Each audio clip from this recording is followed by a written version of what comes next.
Iniciamos ahora el estudio de la tercera y última parte de este tema, en la que vamos a centrarnos en los receptores de las células T y en los ligandos de estos receptores.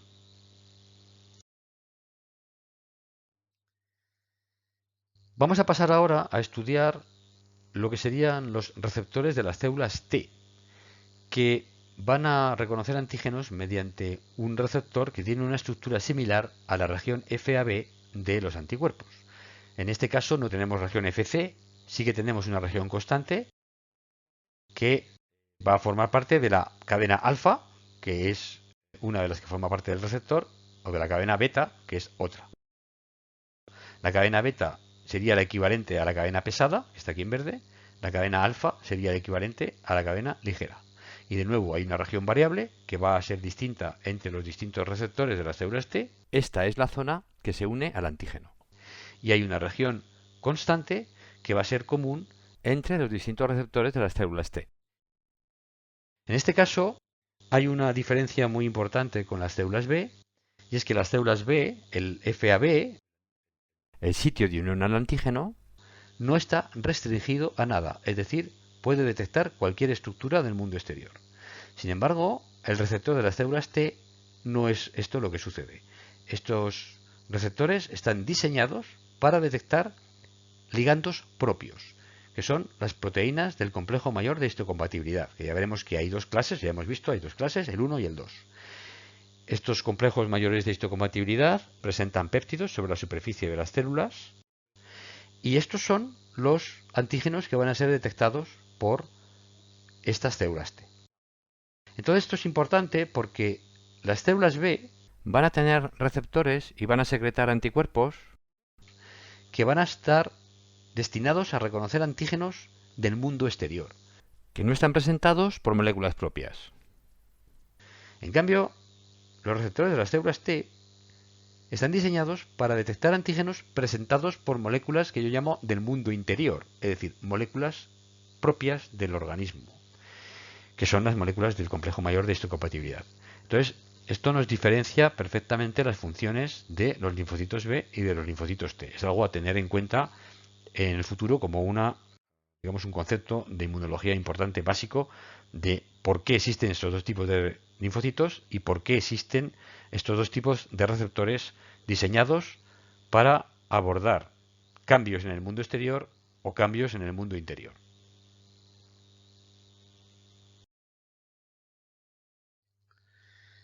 Bueno, aquí tenemos un poco más en detalle la representación de este receptor de las células T, que está glicosilado, tiene carbohidratos, que hemos dicho está formado por la cadena alfa y la cadena beta.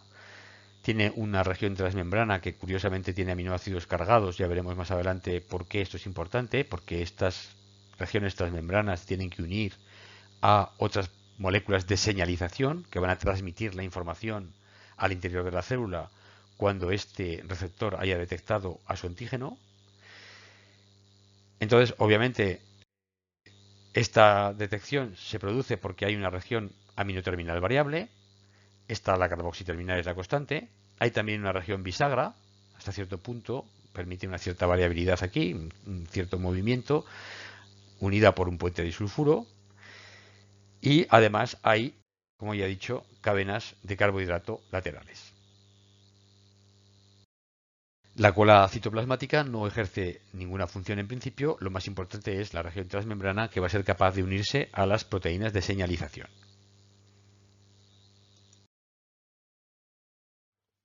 Aquí se muestra la estructura tridimensional del receptor de las células T en tres paneles con tres visiones diferentes. La figura de la izquierda, el panel de la izquierda, vemos la unión de la cadena alfa y de la cadena beta. La cadena alfa está en rosa, la cadena beta está en azul. Y los bucles de las regiones hipervariables están numerados con los números 1, 2 y 3, como se ve aquí. Los puentes de disulfuro están aquí en verde, que apenas se ve en verde, pero son puentes de disulfuro que mantienen también las cadenas unidas.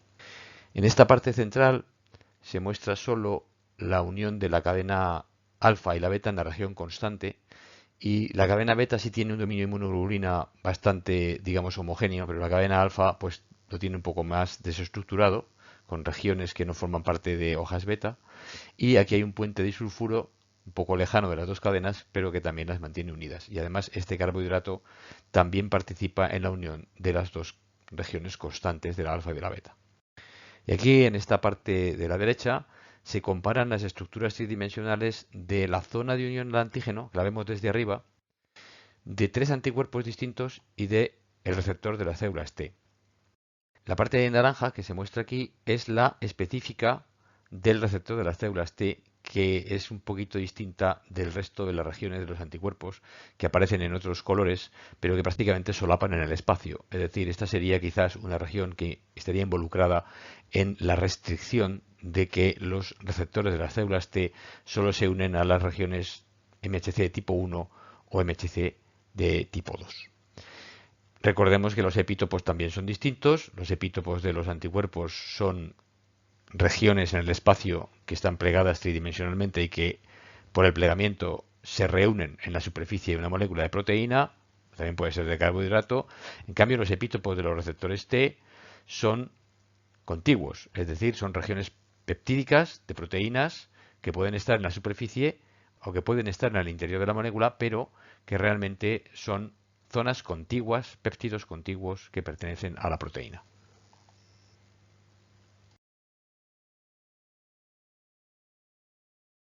Ya hemos dicho, pero aquí lo tenemos en un esquema más claro, que los receptores de las células T reconocen a péptidos unidos por el complejo mayor de histocompatibilidad, las proteínas del complejo mayor de histocompatibilidad. Hay dos tipos, aquí tenemos la del tipo 1, que habría unido un péptido y que sería capaz de presentarlo a el receptor de la célula T.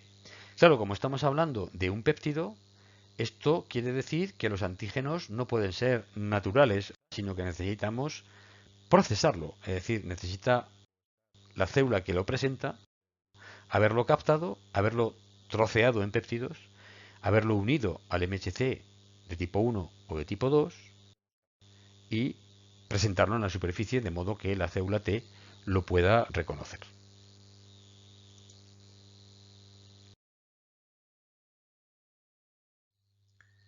Ya mencionamos en la introducción que existían dos tipos de moléculas de MHC de tipo 1 o de tipo 2, son los dos tipos que existen.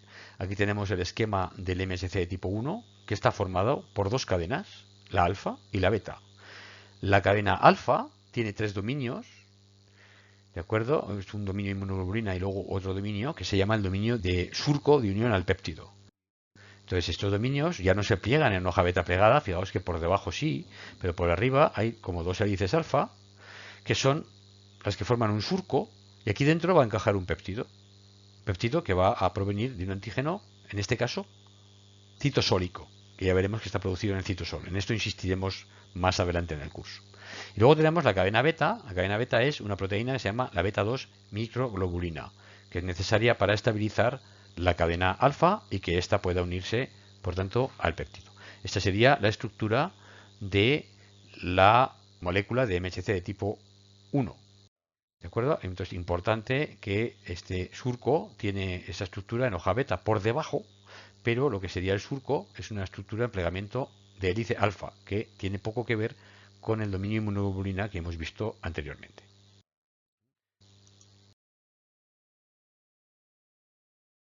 La estructura de la molécula del MHC de tipo 2 es similar, pero en este caso no tenemos una cadena que solo participa en lo que sería el surco de unión al péptido, sino que las dos cadenas participan. Es decir, antes solamente era la cadena alfa la que participaba. Ahora aquí no, aquí participa la cadena alfa y la cadena beta. Hay un dominio beta 1 o alfa 1 que serían los que los dos juntos formarían el surco de unión al péptido. ¿De acuerdo? Y luego no tendríamos en este caso beta 2 microglobulina en absoluto, sino que sería, como digo, una cadena beta funcional que va a participar en la unión al péptido. Bueno, aquí se puede ver una imagen tridimensional también de las moléculas de MHC de tipo 1 y de tipo 2. Las de tipo 1 están aquí a la izquierda, las de tipo 2 están aquí a la derecha. Fijaos que las de tipo 1 encajan en el surco péptidos que son más cortitos y que no rebasan el surco, no rebasan digamos, el recipiente que forma la molécula. En cambio, las de tipo 2, este péptido sí que puede rebasar el recipiente. Es decir, esto sería más como un cuenco, esto sería más como una especie de tubo, en donde el péptido puede encajar en la zona del tubo, la zona central, pero puede salir por los extremos del tubo. Aquí vemos en colores, pues las zonas cargadas están en rojo las negativas, en azul las positivas, y vemos pues la zona más o menos de contacto con estos péptidos. Estos péptidos en el MHC de tipo 1 son más bien cortos, tienen una longitud limitada porque tienen que caber en el cuenco. En cambio, estos tienen una longitud que, aunque no es muy grande tampoco, es más variable.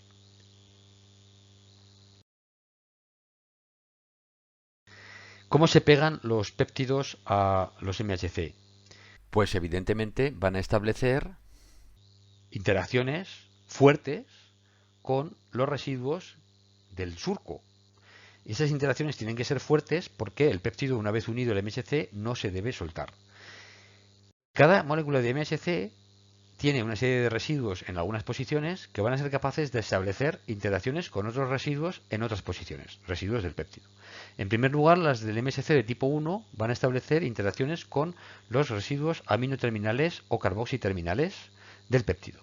Pero luego hay otra serie de residuos, digamos, internos del surco que van a establecer interacciones con aminoácidos concretos del péptido.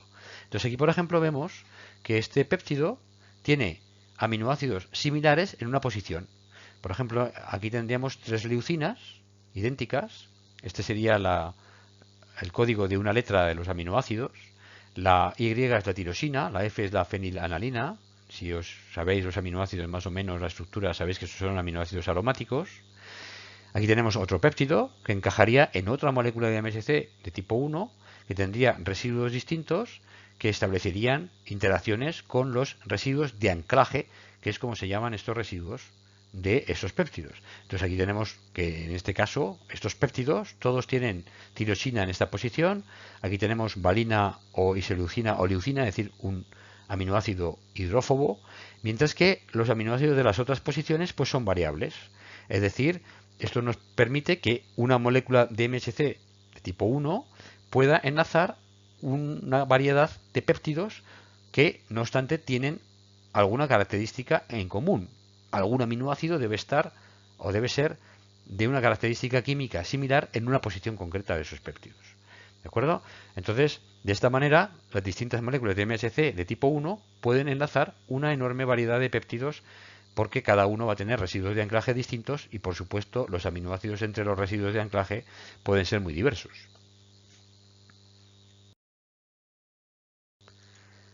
Lo mismo sucede con los péptidos de el MSC de tipo 2. En este caso no se establecen interacciones con los aminoácidos carboxiterminal o aminoterminal, pero sí se establecen más interacciones con residuos de anclaje. Entonces aquí vemos una familia de péptidos que tiene en una posición más o menos fija pues un número de aminoácidos o una serie de aminoácidos que son idénticos o que tienen unas características químicas similares.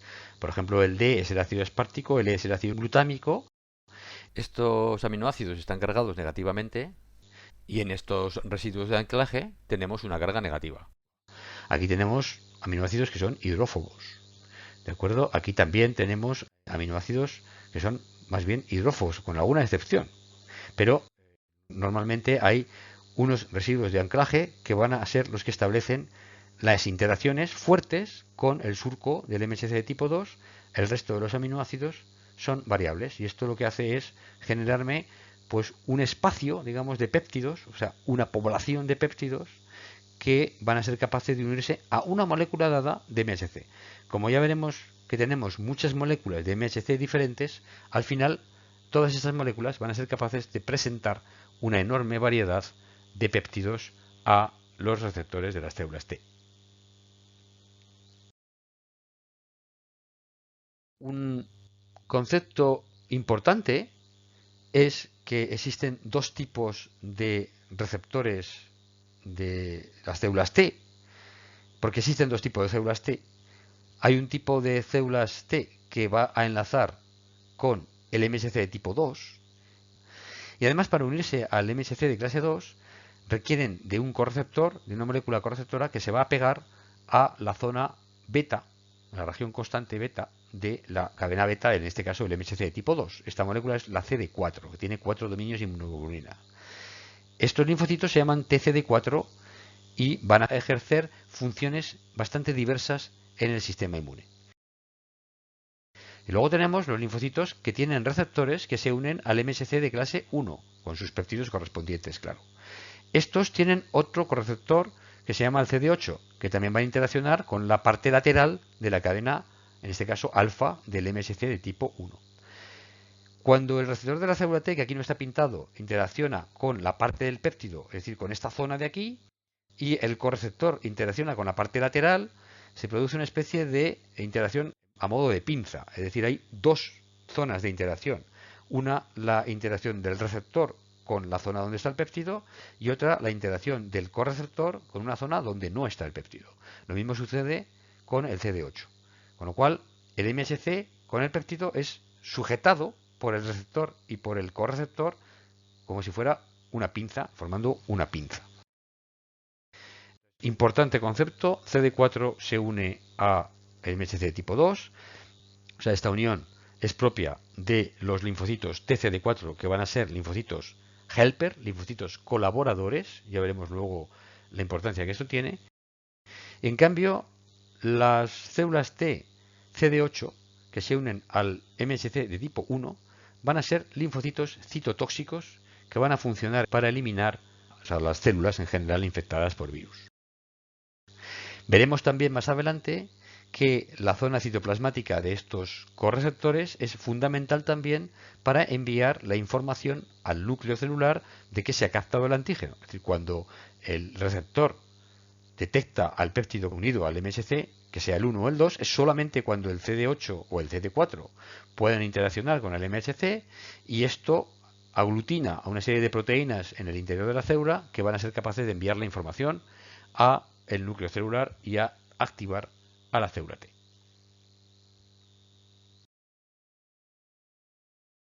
Por último, tenemos aquí una tabla que nos indica que hay una diferencia clara de expresión entre el MHC de clase 1 y el MHC de clase 2 en distintas células. Por ejemplo, las células T no expresan prácticamente, o expresan poco, MHC de clase 2. En cambio, las células B, los macrófagos, las células dendríticas expresan mucho. Bueno, las células dendríticas expresan mucho de todo, y los macrófagos también. Los neutrófilos, en cambio, expresan MHC de tipo 1, pero no expresan MHC de tipo 2. Y distintas células del organismo, el cerebro, los riñones, pues expresan en general MHC de tipo 1, pero no suelen expresar MHC de tipo 2.